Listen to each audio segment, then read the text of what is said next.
Bueno, en las últimas clases que hemos estado viendo, hablamos acerca de las bases bíblicas del matrimonio en términos teológicos.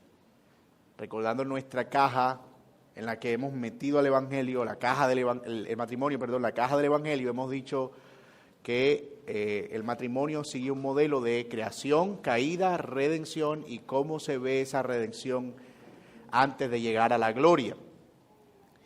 Y dentro de esos aspectos que hablamos acerca del matrimonio redimido la semana pasada, estuvimos hablando acerca de el matrimonio como un reflejo de la relación de Cristo con su iglesia.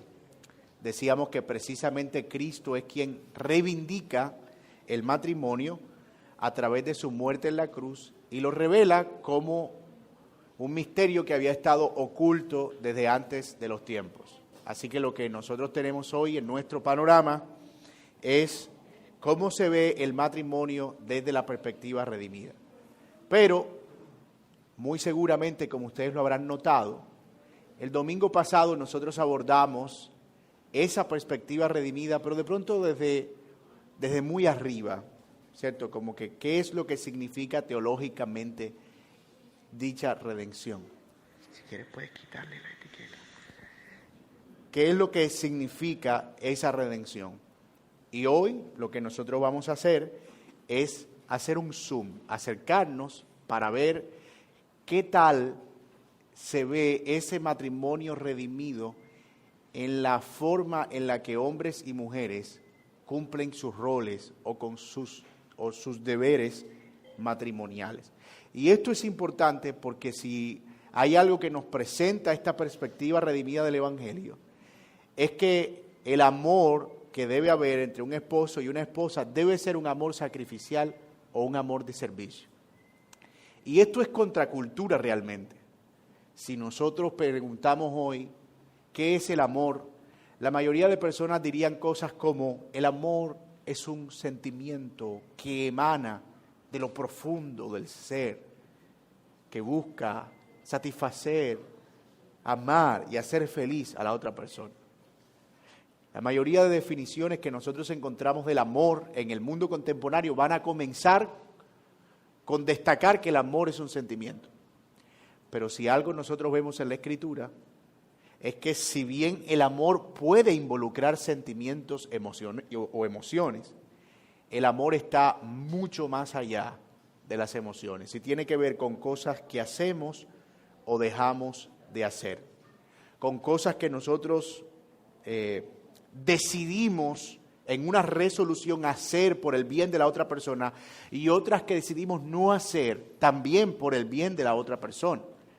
Ese amor involucra sacrificio y está anclado en el Evangelio de Jesucristo, porque ciertamente el Señor no sacó la mano desde los cielos diciendo, los amo, los perdono y los salvo a todos. No, Él vino, murió y se entregó en la cruz del Calvario por nuestros pecados. Así que el amor bíblico es un amor sacrificial y es un amor que involucra entonces deberes y responsabilidades. Y vamos a ver eso ahora a la luz de cada uno de los roles que un esposo y que una esposa debería tener.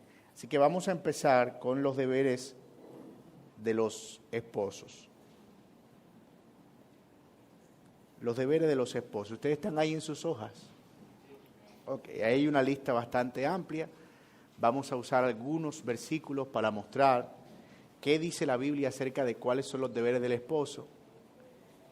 Y luego vamos a usar algunos versículos para mostrar qué dice la Biblia acerca de los deberes de las esposas. ¿Estamos listos? Muy bien. En primer lugar, y el primer deber y el más importante que nosotros vemos de un esposo hacia su esposa, es que un esposo debe modelar el amor de Cristo por la iglesia. Un esposo debe modelar el amor de Cristo por la iglesia. ¿Alguien podría leer, por favor, Isaías 54, versículo 5? ¿Tenemos el micrófono? Sí.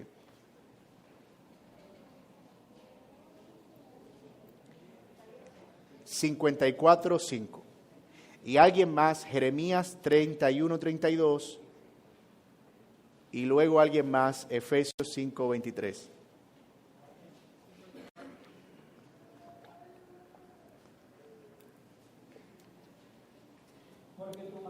Eterno es tu hacedor, Jehová de los ejércitos es su nombre, y tu Redentor, el Santo de Israel. Dios de toda la tierra será llamado. Muy bien, muchas gracias, mi hermano. Jeremías 31, 32. ¿Quién lo tiene? Y alguien más que vaya preparando, Efesios 5, 23.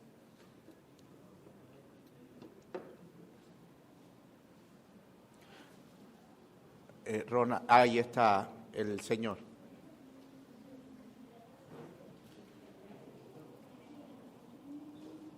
¿32? 31, 32. Jeremías 31, 32. No como el pacto que hizo con sus padres el día que tomé su mano para sacarlos de la tierra de Egipto, porque ellos invalidaron mi pacto, aunque fui yo un marido para ellos, dice Jehová. Muy bien, muchas gracias.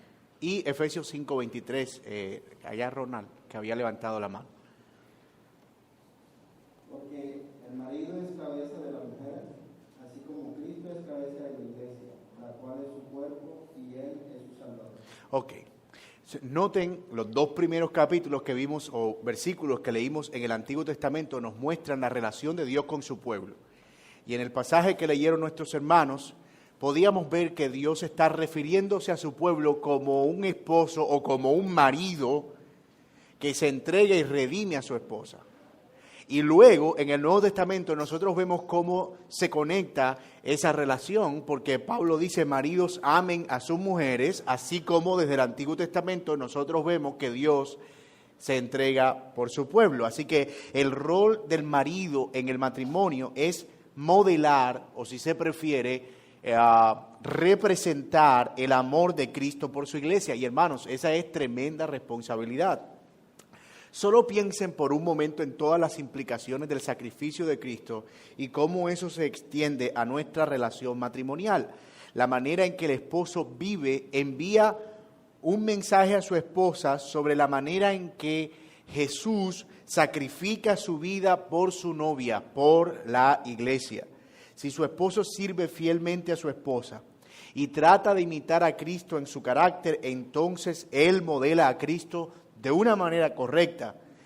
Si lidera a su esposa y a su familia pobremente, mientras está ejerciendo su deber, si no está cumpliendo con aquello que Dios demanda en términos de sacrificio, él está mintiendo acerca de Dios y de Cristo.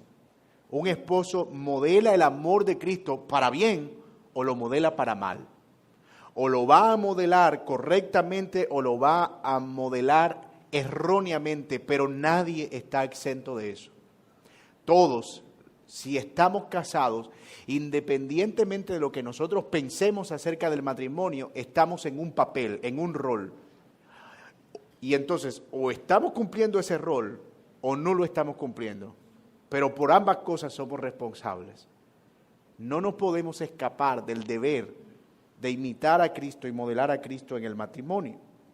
Si uno combina, ¿verdad?, estos pasajes que leímos, uno llega a la conclusión de que hay una relación inequívoca, inseparable, inquebrantable entre la relación de Dios con su pueblo y nuestro llamado de relacionarnos con nuestra esposa. Ahora, lo que vamos a hacer en adelante es ir viendo cómo se ve ese amor sacrificial, porque hasta ahora podemos decir, tú amas a tu esposa como que, pero hermano, pero claro, yo amo a mi esposa, si no, no me hubiera casado con ella.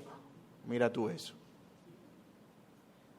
¿Te escuchas esas cosas? Yo te amo, si no, no estuviera viviendo contigo. No, pues. Semejante cosa. Vamos a ver en qué consiste realmente ese amor, de acuerdo con la palabra de Dios. En primer lugar, o en segundo lugar, ese amor sacrificial que el hombre modela consiste en que el hombre o el esposo debe lavar a su esposa con la palabra. Los esposos deben lavar a su esposa con la palabra. Yo sé que eso suena un poco raro, pero estoy usando el lenguaje del pasaje. Eso es Efesios capítulo 5, versículo 26. Dice que maridos amen a sus esposas como Cristo amó a su iglesia y se entregó a sí mismo por ella, a fin de purificarla por el lavamiento de la palabra. Así como Cristo lavó a su esposa, así los esposos tienen la obligación consistente de lavar, y para poner eso en términos mucho más entendibles, liderar a sus esposas por medio de la palabra del Señor. Eso significa enseñar las Escrituras, estudiar las Escrituras, orar juntos, usar la Biblia, leer buenos libros juntos, memorizar las Escrituras.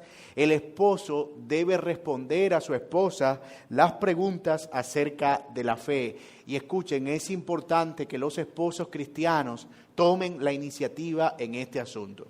Una de las cosas que nos hemos acostumbrado a ver es que en la mayoría de matrimonios cristianos pareciera como una regla general que la esposa, porque es que ella tiene más tiempo. Como ella está en la casa cuidando a los hijos, entonces ella puede estar más tiempo con el Señor y ella hace por los dos. Si lo que ella busca es, como somos una sola carne, entonces la bendición que ella se gana, esa es la bendición que a mí también me llega. Pero mis hermanos, nosotros tenemos la responsabilidad de estudiar la palabra, de conocer la palabra y de enseñar la palabra. Ahora bien, esto tiene unas variantes. Por supuesto, si una esposa lleva años en el Señor orando por su esposo y su esposo se convirtió el mes pasado, pues es muy probable que sea la esposa quien esté amorosamente tratando de, escuchen, animarlo a que él cumpla con este mandato. Y eso se ve muy diferente a usar ella la autoridad para ponerse por encima de su esposo. Y es más bien como ella trata de conducir la relación matrimonial al punto en el que el esposo se sienta cómodo y animado y estimulado para que use la palabra de Dios para la edificación y el lavamiento de su propia alma. Mis hermanos, esto también involucra una responsabilidad. Lo decíamos la clase pasada. Si nuestras esposas fallan en sus deberes cristianos, ellas son responsables delante de Dios o culpables delante de Dios y tienen que arreglar eso con Dios porque son creyentes principalmente. Pero nosotros somos responsables de la santificación de nuestras esposas. Y uno dirá, pero hermano, la salvación es individual, cada quien busque como hace. Sí, pero en el matrimonio Dios nos ha asignado a nosotros el deber de trabajar en la santificación de nuestras esposas por medio de la palabra. Y me encanta cómo lo pone mi amigo Joselo. Él cuenta una historia de que lavar con la palabra no es usar la Biblia con versículos sueltos y tirarlos cada vez que me conviene. Y no sé si ustedes han escuchado esa historia de él aquí, pues la ha contado creo que un par de veces, cuando él estaba así como que en la cama y de repente vieron luces de policía y todo como que la gente estaba nerviosa y la esposa le dice a él, mira, tengo nervios, ¿qué está pasando? Levántate a ver. Y él, por no querer levantarse, dice, ¿cómo va a levantar? La Biblia dice, no tendrás temor del terror nocturno, no estás confiando en la palabra. Él dice, yo usé la palabra, pero yo no la estaba lavando en ese momento con la palabra. ¿Y cuántas veces hacemos eso? Usamos la Biblia como un ladrillo, especialmente en discusiones, ¿verdad? Da la discusión lo más álgida que se pueda. Mira, ahí está la evangélica. ¿Qué es lo que dice la Biblia? Eso es lo que va a buscar el domingo. La Biblia dice, airaos, pero no pequéis. ¿Cierto?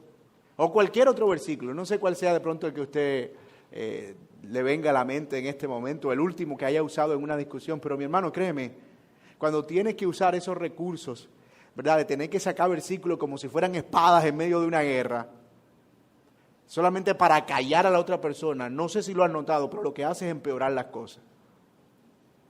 Y normalmente cuando recurres a eso es porque no has estado haciendo el trabajo que tienes que hacer antes, por medio de la palabra. Y eso se hace no en las discusiones. Eso se hace no en los momentos álgidos, eso no se hace en medio de las peleas, eso se hace a través de hábitos continuos. Los mejores momentos para nosotros lavar a nuestras esposas con la palabra, a veces es la noche antes de acostarnos, o cuando estamos comiéndonos en un buen almuerzo, no precisamente cuando queremos usar la Biblia para que ellas hagan lo que nosotros queremos que hagan. Porque a veces podemos creer que nuestras esposas, como nuestros hijos, son nuestro departamento de relaciones públicas. Mira, pórtate de esta manera porque ¿qué va a decir la gente de mí? Y la Biblia dice esto y ¿qué es lo que te pasa? Y eso no está bien. Así que lavarla con la palabra requiere que yo estudie diligentemente la palabra, conozca la palabra y que enseñe amorosamente la palabra.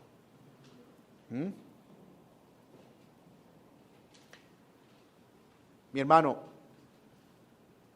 con esto voy a cerrar ese punto. Nosotros no tenemos todas las respuestas para las preguntas de nuestras esposas, pero nosotros queremos que ser la primera persona a la que ellos acuden o que ellas acuden cuando necesitan resolver algo acerca de sus decisiones o que tiene que ver con la palabra de Dios. Nosotros queremos estar ahí y debemos ser humildes para decir, no había pensado en eso. Déjame averiguar, y probablemente tengamos que ir a otro matrimonio que tal vez lo aplique, o a alguien que tenga más experiencia que nosotros o más conocimiento que nosotros. Mira, una amiga me preguntó esto y esto, ¿tú qué le dirías? O tratar enseguida empezar a buscar, a ver cómo puedo yo trabajar en esa respuesta. Pero a veces el mecanismo de defensa es, si pregunta, tú no sabes eso, ¿verdad? Pero todo eso son oportunidades que nosotros tenemos para alabar con la palabra.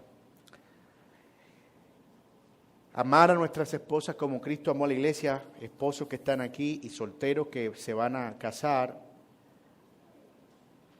y solteros que decidieron quedarse solteros cuando tengan que aconsejar.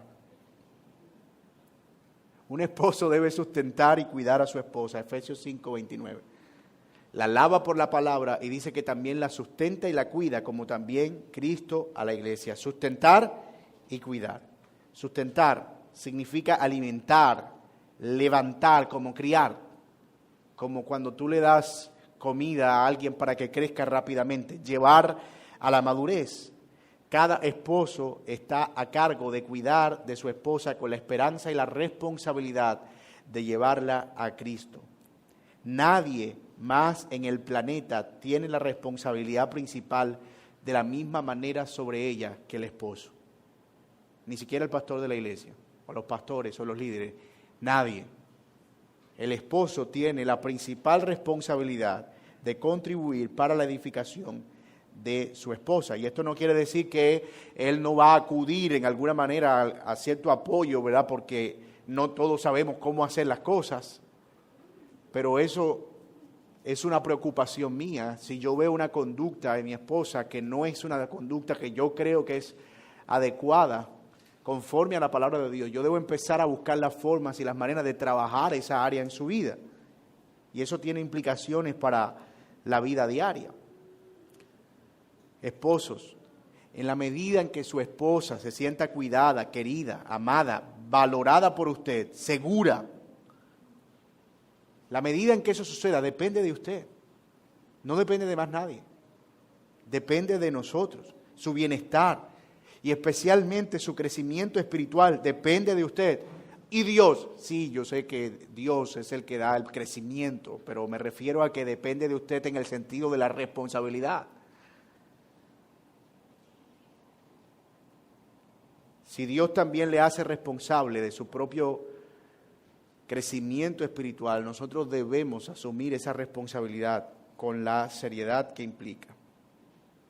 El autor Dale Burke escribe lo siguiente, cito, edificarla es hacer, escuchen esto, todo lo que sea necesario para verla convertirse en todo lo que Dios quiere que sea, espiritualmente, emocionalmente, intelectualmente y físicamente. En pocas palabras, continúo con la cita, hombres, si ella no está sana y creciendo como mujer de Dios, es tu trabajo edificar ese crecimiento. Fin de la cita. El libro se llama Las necesidades de él y de ella, por si alguien está interesado en el libro. Pero fíjense cómo inicia la cita. Edificarla es hacer todo lo que sea necesario para verla convertirse en todo lo que Dios quiere que ella sea, espiritual, física, emocional e intelectualmente.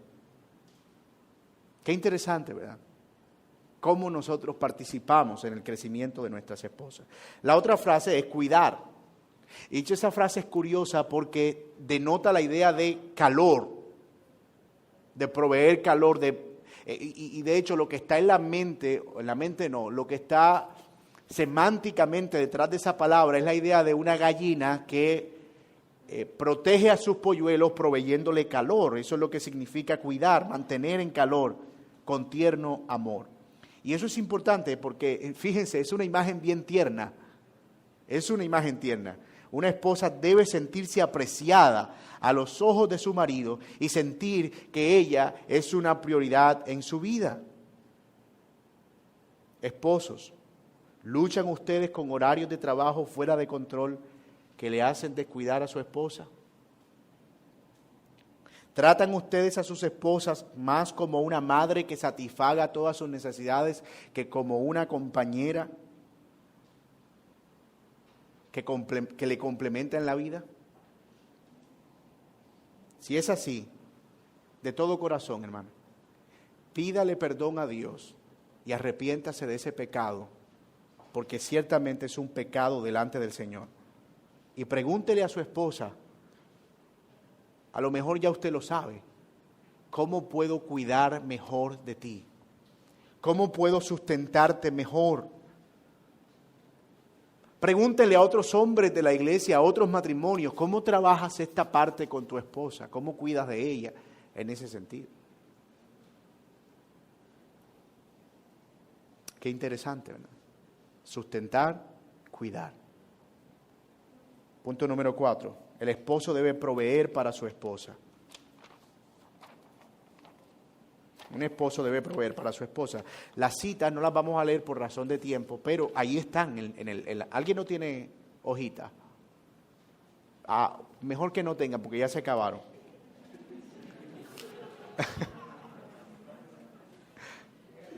María Eugenia casi se parte el brazo allá.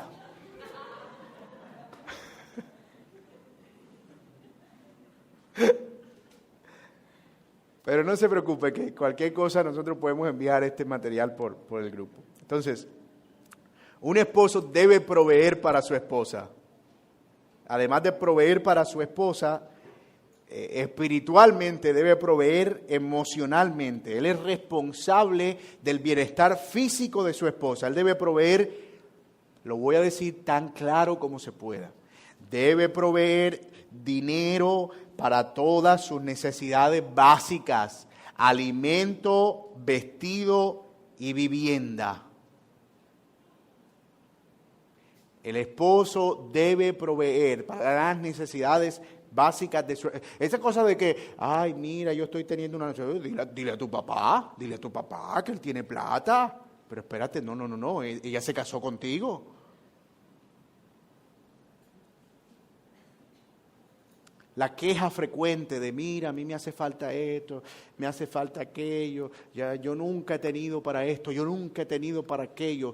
Son cosas que están anunciando algo de un deber descuidado del esposo. Y hay una serie de pasajes del Antiguo Testamento que hablan de esa obligación. Éxodo 21, por ejemplo, del 10 al 11, habla de la obligación del esposo de proveer para su esposa. Éxodo 21, del 10 al 11. Y no es que la mujer, escuchen, no pueda ayudar en el mantenimiento de la familia. El punto es que si no hay comida en la mesa, cualquier otra necesidad básica, o lo que sea, el hombre debe sentir la responsabilidad fundamental de asegurarse de que puede comer, por lo menos. Como dijo un autor, y abro comillas, negar las necesidades básicas de su esposa es apostasía, es una negación de Cristo, quien alimenta a su novia. Fin de la cita. La Biblia dice, tan claro como el agua, el que no provee para su propia casa es peor que un incrédulo, ha negado la fe. Es muy claro. Nosotros tenemos la gran responsabilidad de proveer, y no solo eso, hermano, de proveer gozosamente. No es, ahí está. Y yo debo saber que el esfuerzo y el fruto de mi trabajo, que lo que yo hago, que la manera en la que yo me esfuerzo es con el propósito de disfrutar con aquella que Dios me dio como compañera de la provisión del Señor. Pero a veces hay una tacañería inexplicable. Tenemos dinero, no sabemos para qué, solo queremos saber que está ahí. Y hay necesidades, pero no hay ningún propósito para ese dinero, no tenemos ningún plan, no hay un programa de ahorro, no hay nada. Hay necesidades evidentes, pero no me quiero gastar. Después miramos a ver cómo podemos ajustar esa necesidad. Pero hermano, hay un pasaje que a mí me ha ayudado mucho en esta área, y yo quisiera leerlo con ustedes. Eclesiastés capítulo 5. Y este es un pasaje para los esposos u hombres aquí, especialmente que padecemos del pecado del remordimiento posgasto. ¿Sabe lo que es eso? Esa cosa de, mira, hay que comprar zapatos, porque ya las sandalitas se me partieron. Problema, tantos zapatos que tienes ahí. Uno no entiende la razón, pero las esposas, mira, como que el tema de los zapatos es un asunto casi que universal, ¿cierto? Mamá, porque no todos los zapatos salen con toda la ropa, uno entiende eso, ¿no? Pero uno hombre, uno tiene un par de zapatos negros y un par de tenis, y uno tiene la vida resuelta por 10 años. Y uno dice, pero ¿para qué? Eso es una compradera de zapatos, yo no sé qué es lo que es. Entonces, ese remordimiento posgasto es el resultado de una visión distorsionada del dinero y de lo que nosotros ganamos. Pero mire lo que dice Eclesiastés 5, en el versículo 18. He aquí pues el bien, dice Salomón, que yo he visto debajo del cielo, como lo dicen otras versiones, que lo bueno es comer y beber y gozar uno del bien de todo su trabajo con que se fatiga debajo del sol todos los días de su vida que Dios le ha dado, porque esa es su parte. Asimismo, a todo hombre a quien Dios le da riquezas y bienes, le da también la facultad para que coma de ellas y tome su parte y goce de su trabajo. Esto es un don de Dios, porque no se acordará mucho de los días de su vida, pues Dios le llenará de alegría el corazón. ¿Qué ganamos nosotros con andar reteniendo más de lo que es justo y privando a los nuestros del gozo y el privilegio y el placer de poder disfrutar de lo que Dios provee? Ahora, cuando todos estamos de acuerdo en que hay que ahorrar, pues ahorramos. Pero a veces es una filosofía de ahorro egoísta y queremos esconder nuestro no deseo de apoyar, ayudar y sostener con que no, es que no hay que gastar tanto. Y entonces le ponemos la etiqueta de es que hay que ahorrar. Pero al final ni se ve el ahorro, ni se ve el dinero. Y mucho cuidado, hermanos, porque de verdad nosotros tenemos que entender como esposos que estamos aquí, ¿para qué trabajamos nosotros? ¿Para quién trabajamos nosotros? ¿Cuál es el propósito por el cual yo salgo todos los días a solearme? En el caso de los que trabajan fuera de casa, pues ya sé que alguien va a decir, claro, usted cómo trabaja allá en la casa. Pero a los que trabajan fuera, a partirse el lomo, a pensar, a exponerse, a lidiar con clientes difíciles. ¿Cuál es la meta de eso, hermano mío? Si no poder disfrutar con los tuyos de lo que Dios provee. Y al mismo tiempo cumplir así el mandato del Señor. Así que mucho cuidado, hermano, porque aquellos que retienen más de lo que es justo, dice la palabra, no estoy haciendo ninguna seña, tengo un problema articular aquí hace algún tiempo. El que retiene más de lo que es justo viene ¿a qué? A pobreza, dice la palabra. Así que no disfracemos de ahorro nuestra negligencia de proveer, especialmente para nuestras esposas. Nos va a tocar dividir esta clase, porque yo veo a las esposas aquí boleando codo, que da miedo. ¿Okay? Eso es lo que yo te estoy diciendo. Pero yo creo que nos va a tocar la próxima semana hablar de los deberes de la esposa. Así como para no estar tan presionado, porque yo sé que tú estás diciendo, quedan 20 para hablar de las esposas, o sea que eso va rápido, va flash. No creas. Así que esposos, no se preocupen, vamos a tener nuestra oportunidad también.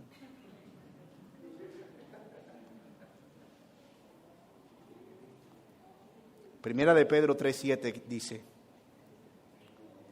Vosotros, maridos, igualmente vivid con ella sabiamente, dando honor a la mujer como a vaso más frágil y como a coherederas de la gracia de la vida, para que vuestras oraciones no tengan estorbo. Y eso es el siguiente punto. Un esposo debe proteger a su esposa. Miren que hemos hablado de amar, hemos hablado de cuidar, hemos hablado de sustentar, hemos hablado de proveer y ahora estamos hablando aquí de proteger. Todo eso es lo que involucra amar a nuestras esposas como Cristo amó a la iglesia. Y si usted se da cuenta, amar, proveer, sustentar, cuidar, esos no son emociones. Ay, me siento tan sustentador hoy. ¿Qué son? Son acciones, son verbos. Acciones que yo debo tomar, son resoluciones que yo hago en favor de esa persona con la que yo estoy compartiendo el privilegio de caminar juntos en la fe. Así que un esposo debe proteger a su esposa. Y eso supone que usted está en una cama a las 12 de la noche y de repente escuchó que la puerta se abrió. ¡Pram! ¿Qué hace un esposo que ama a Cristo como su esposa a la iglesia? Él no dice, mija, párate a ver qué fue.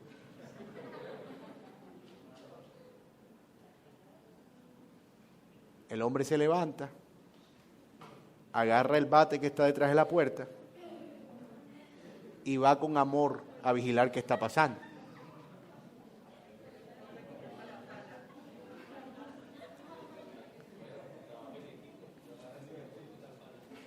Es verdad, ¿quién necesita ir a verificar? ¿Cierto? Todos somos protectores hasta que vemos una cucaracha voladora. Ahí sí. ¡Mátala tú! Yo no soy de pueblo, tú eres de pueblo, mata esa cosa tú.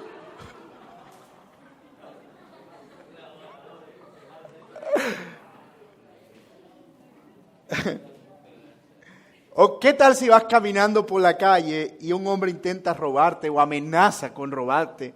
Bueno, ¿quién debe proteger?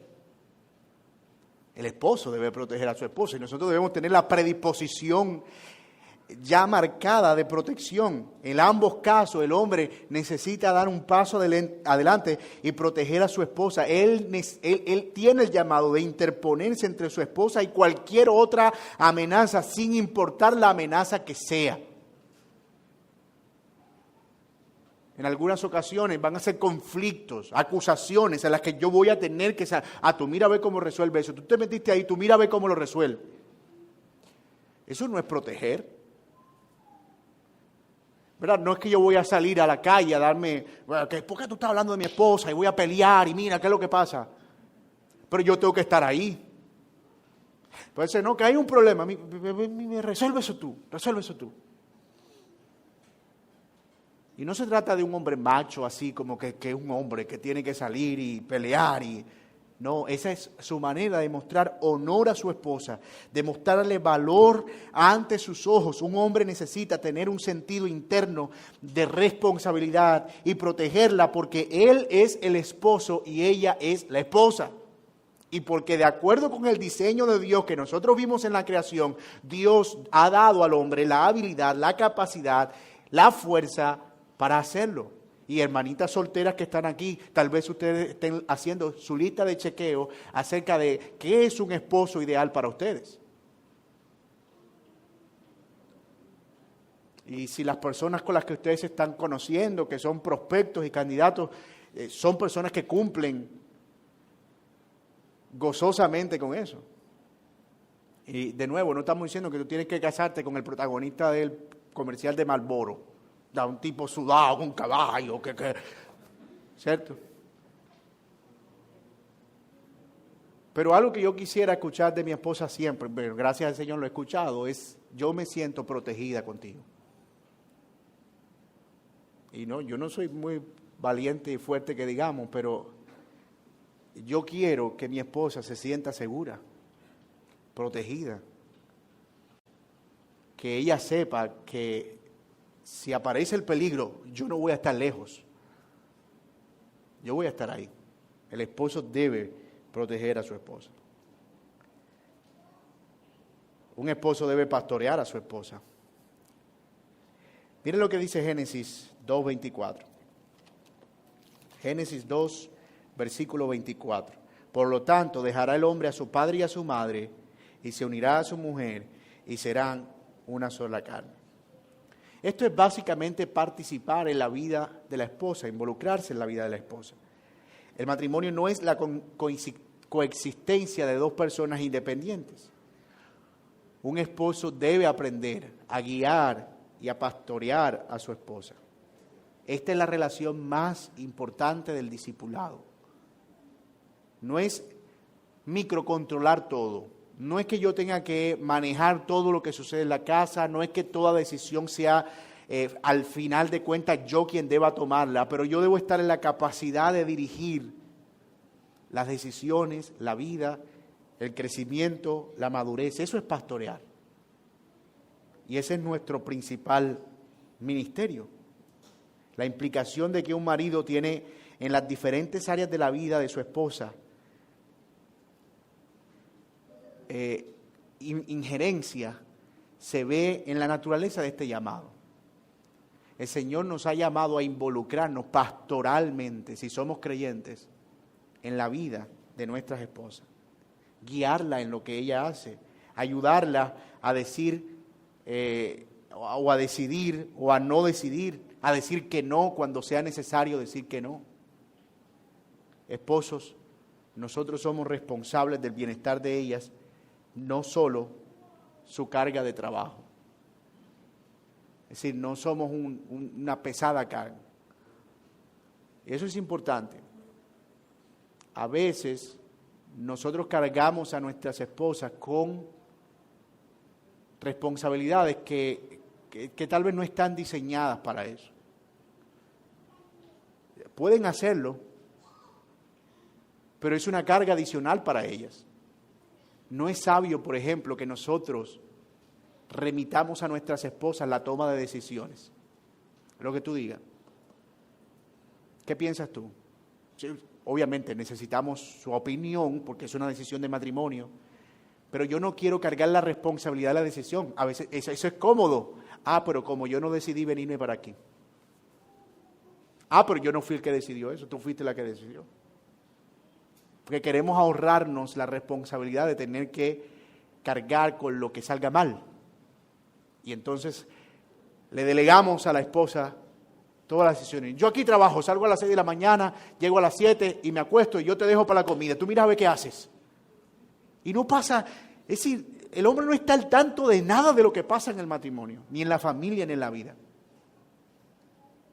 No se involucra, porque ha delegado a su esposa la responsabilidad de manejarlo todo. Y ella está criando a los niños, lidiando con, cuidando de él, lidiando con su carácter, escuchando a la mamá que llama todos los días, y todo eso, y al mismo tiempo lidiando con las responsabilidades de la casa. Y es una carga innecesaria, dañina. Eso no es pastorear a la esposa. Yo quiero quitarle a ella la mayor cantidad de cargas posibles. Y si hay decisiones que yo tengo que tomar, pues las tomo.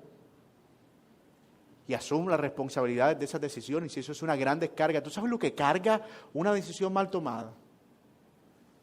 Pero carga más cuando cuando ves las consecuencias de esa mala decisión sobre los hombros de tu esposa y no sobre tus propios hombros. O sea, si te carga a ti, imagínate cuánto puede cargar a alguien que no estaba supuesta a llevar esa responsabilidad. Así que debemos ser cuidadosos en esto del pastoreo de nuestras esposas, especialmente en cómo remitimos a ellas las responsabilidades en la toma de decisiones, y más bien cómo nosotros asumimos ese rol de guiar, de dirigir y de conducir la vida de nuestras esposas. Un esposo debe ser celoso de su esposa, y ojo, que voy aquí a usar lenguaje susceptible. Cuando hablamos de celoso de su esposa, no es que él debe llamar cuando está afuera para ver si ella está en casa y si salió y si hay alguien, si llegó. Eso no involucra instalar cámaras en toda la casa para ver cómo se está moviendo ella. Tampoco involucra meterle un dispositivo rastreador en el bolso para ver a dónde se fue. Eso es obsesión. Pecaminosa, por cierto. pero yo sí debo ser celoso y cuidar de ella y de sus relaciones, y de cuáles son sus amistades, y de cuáles son las cosas a las que ella le está dando prioridad. Yo no puedo ser desinteresado de, tú mira lo que hace, yo no me preocupo por nada. La verdad que la esposa que siente eso, siente que no tiene un esposo, que no hay nadie que esté realmente ocupándose de ella. Y obviamente tú puedes decir, es que yo confío demasiado en mi esposa. No, es que es cómodo para ti. Pero un trip de preocupación no estoy hablando de persecución íntima, ¿verdad? ¿Estás en la casa? Sí. Mándame una foto ahí de la olla a presión con la hora y todo. Porque si tú estás en ese nivel en tu matrimonio, entonces hay que revisar otras cosas de base que no están funcionando bien. O sea, si tú estás en ese nivel de matrimonio, busca consejería rápido. Porque a ese nivel es por qué tú estás en ese grado de desconfianza de tu esposa. ¿Por qué tú no puedes estar tranquilo estando fuera de la casa mientras tu esposa está con tus hijos? Eso, ya hay un problema de fondo y no es necesariamente con quién se está relacionando ella. Eso habrá que revisarlo, ¿verdad? Y cada caso será un caso particular, pero lo que nosotros vemos aquí es que ese celo es un celo motivado más por esa preocupación genuina, como el celo que Dios tiene por su pueblo, por ejemplo. El celo de que no se entreguen a otros dioses, de que no adoren ídolos, de que no se vayan en pos de lo que es falso.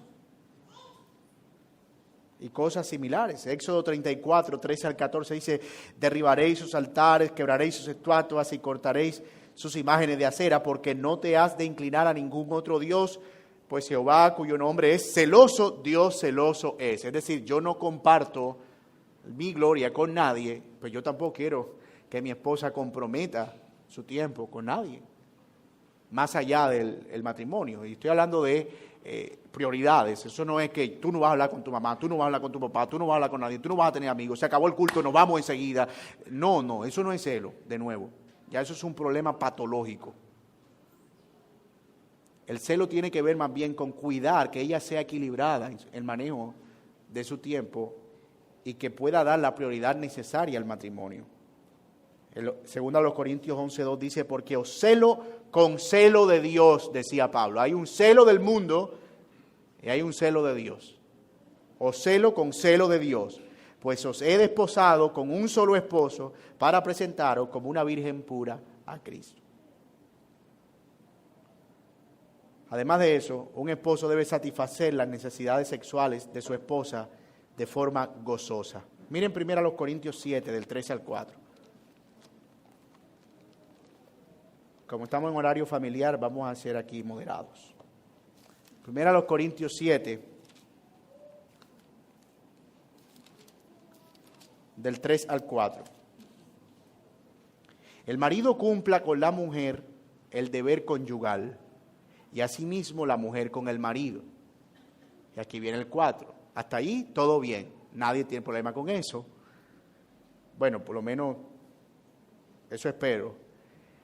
Y el 4 dice, la mujer no tiene potestad sobre su propio cuerpo sino el marido. Y aquí viene lo otro también. Ni el marido tiene potestad sobre su propio cuerpo sino la mujer. Y entonces dice, no se nieguen el uno al otro, a no ser por algún tiempo de mutuo consentimiento para ocuparos sosegadamente en la oración. Eso lo que está diciendo es que cuando yo me caso, mi cuerpo pertenece a mi esposa de la misma manera que el cuerpo de mi esposa, en términos de la relación y la intimidad, pertenecen a mí. Y eso debe ser manejado con cuidado porque el pecado ha distorsionado eso y el hombre puede ver la relación íntima como una búsqueda de placer individual y de satisfacer sus necesidades sexuales personales, pero no de participar en una relación amorosa en la que ambos están disfrutando del regalo del sexo en el matrimonio. Así que no se trata solo de cumplir con el deber conyugal. El texto dice cumplir en una relación mutua. Nuestras esposas no son el objeto o la válvula de escape de nuestras presiones laborales, por ejemplo. Y el deber conyugal involucra cultivar una relación alrededor de esa intimidad. No aparecer de repente en la noche, después de haberse dirigido 4 palabras contadas durante el día, y pretender que todo eso funcione como algo que simplemente yo necesito porque yo necesito placer. Mi hermano, no es así como se ve el matrimonio. Eso es egoísta, eso no es bíblico. No está bien delante del Señor. No debemos asumir que simplemente se trata de tener la relación y ya. Se trata de no ser egoísta. Se trata de cuidar de ella, amarla, desarrollar la intimidad con ella mucho antes de lo que la mayoría de los hombres consideran como un encuentro casual. La intimidad sexual en el matrimonio es relacional. Comienza mucho antes de que las luces se apaguen en la habitación. Porque es algo que se está cultivando durante el día como el fruto o la respuesta del amor mutuo. No es la búsqueda de placer individual. Y en eso, tal vez sea oportuno mantener un buen lenguaje de comunicación. Que los esposos puedan comunicar sabiamente. Bueno, y cada matrimonio tendrá su propio lenguaje, ¿verdad? Que los esposos puedan comunicar sabiamente sus necesidades, pero también preguntar sabiamente acerca de las necesidades de su esposa. Que la esposa pueda también comunicar con toda confianza cuáles son sus necesidades. Y que en el marco de esa relación se pueda cultivar una intimidad que pueda ser no solo placentera, sino que traiga gloria al Señor. Y no que se convierta en un acto de participación egoísta. Muy importante eso. Porque cuando se pierde la intimidad relacional dentro del matrimonio, estamos a la puerta del pecado. Porque eso que hace tu esposa lo podrá hacer cualquier otra persona en la calle. Al final es un encuentro casual. Si es solo por satisfacer una necesidad. Y el engaño del pecado está ahí, mi hermano. El engaño del pecado está ahí. Eso puede ser también pecaminoso porque el día que no encuentres la disposición en tu esposa por razones de salud, por lo que sea, ¿qué vas a hacer? ¿Te vas a cargar de venganza y vas a ir al primer lugar que encuentres o te vas a encerrar con tu computadora o tu teléfono en el baño? Entonces, nosotros debemos tener esto en equilibrio. Porque allí nosotros podemos ser tentados al pecado. Y es algo que debemos vigilar muy, muy de cerca. Y yo sé que estos no son temas muy populares en la iglesia, pero precisamente por eso es que hay tanto problema matrimonial en áreas como esa. Pero la Biblia habla claramente de eso. Y eso es un gran regalo para nosotros. Pero no es todo en lo que se basa la relación. Mi hermano, si un día tu esposa tiene un accidente y queda en estado vegetativo o cuadraplégica y ya no puede satisfacer tus necesidades íntimas, ¿tú qué vas a hacer? ¿La vas a dejar? ¿Te vas a buscar otra esposa? Si tu relación está basada en eso, eso es lo que vas a hacer. Pero hermano, por algo, en la eternidad, eso no existe. Porque en realidad eso es solo una expresión de unidad. Placentera y gozosa. Pero la eternidad no va a ser necesaria porque eso solo es una forma de conducirnos a nosotros a la verdadera relación plena que nosotros tendremos con Cristo, de satisfacción y de plenitud por los siglos. Es que ya no necesitaremos un símbolo de unidad porque estaremos en unidad con Él. Por eso no habrá intimidad en la eternidad. Pero si nosotros sobrelevamos eso, lo sobreestimamos, lo sobredimensionamos, eso se puede convertir en un problema dentro del matrimonio. Pero gracias a Dios que no nos ha dejado ciegos en este asunto y que nos ha dado su palabra. Y siempre podemos buscar ayuda, hablar con otros matrimonios, si sentimos que esto es un área complicada, ¿verdad? Mira, mi hermano, buscar un matrimonio maduro, esposo, esposa, sentarse con ellos, comer. Mira, estamos teniendo esta batalla. ¿Cómo ustedes han manejado este asunto? ¿Verdad? pero no estamos ciegos en eso. Hasta aquí lo que podemos ver que la Biblia dice en Efesios capítulo 5 de los deberes de los esposos. La próxima semana, si Dios lo permite, estaremos hablando de los deberes de las esposas. Así que yo sé que la reunión del domingo va a ser de solo hombres, pero no importa, hermano. Si Dios lo permite, el próximo domingo vamos a continuar con la segunda parte del estudio, por lo que les recomiendo no bote la hojita para que continuemos la semana que viene. Hasta aquí la clase de hoy. Vamos a orar. Recuerden que estamos compartiendo un formulario para hacer preguntas acerca de este último tema. Vamos a tener una clase dedicada exclusivamente a ese tema y seguramente vamos a tener también la posibilidad de compartir preguntas, etcétera. Pero estamos compartiendo un formulario a través del grupo de WhatsApp. Si usted no está en ese grupo, de todas maneras se acerca a Adrián, que es el hermano flaquito de gafita que se parece a Ariel cuando era joven.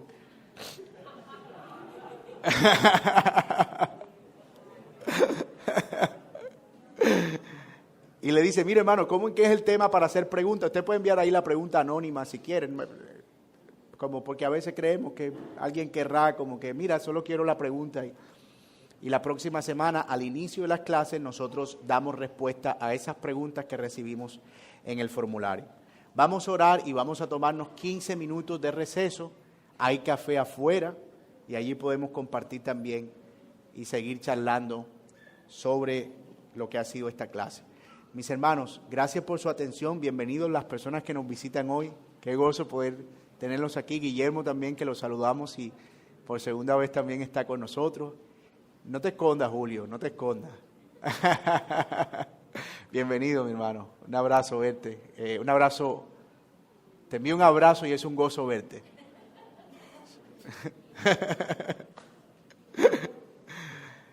Vamos a orar. Señor, gracias, Padre, por mostrarnos a través de tu palabra la verdadera esencia del amor, Señor, y que este va más allá de los meros sentimientos y que tiene que ver con cosas que nosotros como hombres hacemos por nuestras esposas.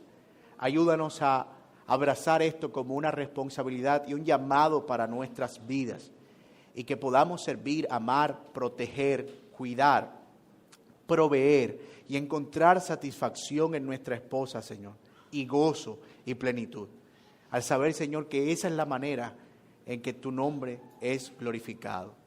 Gracias por concedernos el regalo, Señor, de ser miembros de un matrimonio que tú escogiste para revelar tu gloria, Señor, y para mostrar a otros tu gloria. Señor, si hay matrimonios aquí, Padre, que están pasando por alguna situación difícil, ayúdalos, Señor, para que puedan ir a tu palabra y gozosamente, Señor, puedan encontrar allí lo que tú has demandado para ellos. Pero también ayúdanos como iglesia y a través de la comunión y la consejería y el discipulado a poder, Señor, tratar estas cosas de manera, Señor, mucho más personal y ayudarnos unos a otros a través de la oración, del consejo y de la dirección. Padre, gracias, Señor, por los matrimonios aquí en esta iglesia. Gracias por los esposos, por las esposas. Gracias, Señor, incluso por los hermanos que están batallando todavía por sus esposas no creyentes y las hermanas que están orando por sus esposos no creyentes. Señor, ayúdanos a ver una iglesia de familias fuertes porque sus matrimonios son fuertes y a poner a Cristo en el centro de nuestros matrimonios para la gloria de tu nombre. Señor, te pedimos estas cosas en el nombre de Cristo Jesús. Amén y amén. Bendiciones, amados hermanos. Gracias y paz. Nos vemos en 15 minutos, si Dios permite.